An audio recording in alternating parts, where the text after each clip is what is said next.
గుంటూరు జిల్లా బంగారుపాలెంలో లింగ నిర్ధారణ రాకెట్ ను గుట్టురట్టు చేశారు పోలీసులు. అక్రమంగా లింగ నిర్ధారణ చేస్తున్న ముఠాను పోలీసులు అరెస్ట్ చేశారు.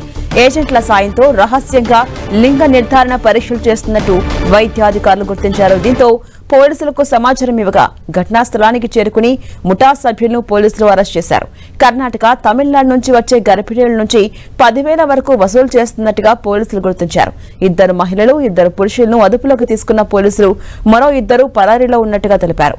వారి కోసం గాలిస్తున్న సిఐ శ్రీనివాసులు పట్టుకుంటామని తెలిపారు. అక్కడ ఎలాంటి అనుమతులు కానీ పర్మిషన్లు కానీ ఏమి లేకుండా అక్రమంగా లింగ నిర్ధారణ పరీక్షలు జరుగుతున్నాయని గ్రహించడం జరిగింది. అంతా ఇంటినంతా మొత్తం పరిశీలిస్తే అక్కడ ఒకటి లింగ నిర్ధారణ పరీక్షలు జరిగే ఒక మిషను, దాని తర్వాత దానికి సంబంధించిన మొత్తం ఎక్విప్మెంట్ మొత్తం కూడా అక్కడ మేము సీజ్ చేయడం జరిగింది. అక్కడ 2 మహిళలు వాళ్ళ ఎడ్యుకేషన్ కూడా ఒకరు ఇంటర్మీడియట్, ఒకరు 10th క్లాస్ చదువుకున్నారు.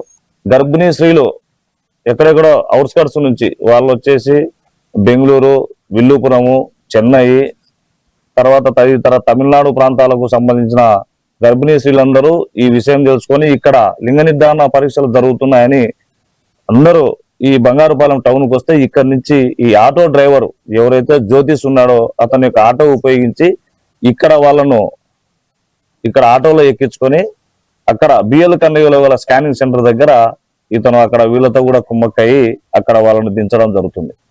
అక్కడ అక్రమంగా ఇది లింగ నిర్ధారణ పరీక్షలు జరుగుతూ ఉన్నాయి. ప్రధాన నిందితులు ఈ పద్మావతి వాళ్ళ భర్త సుధాకర్ రెడ్డి, తర్వాత వచ్చేసి మన బంగారుపాలెం మండలం కేజీ సత్రం చీకురుపల్లి విలేజ్ సంబంధించిన వ్యక్తి నాగరాజు అనే వ్యక్తి ప్రధానంగా వీళ్ళ పాత్ర ఉన్నట్లు తెలిసింది. వీళ్ళు ప్రస్తుతానికైతే పరారులో ఉన్నారు. కేసు కూడా ఇన్వెస్టిగేషన్ లో ఉంది. త్వరలోనే వీళ్ళని కూడా పట్టుకొని రిమాండ్కు పంపిస్తాం.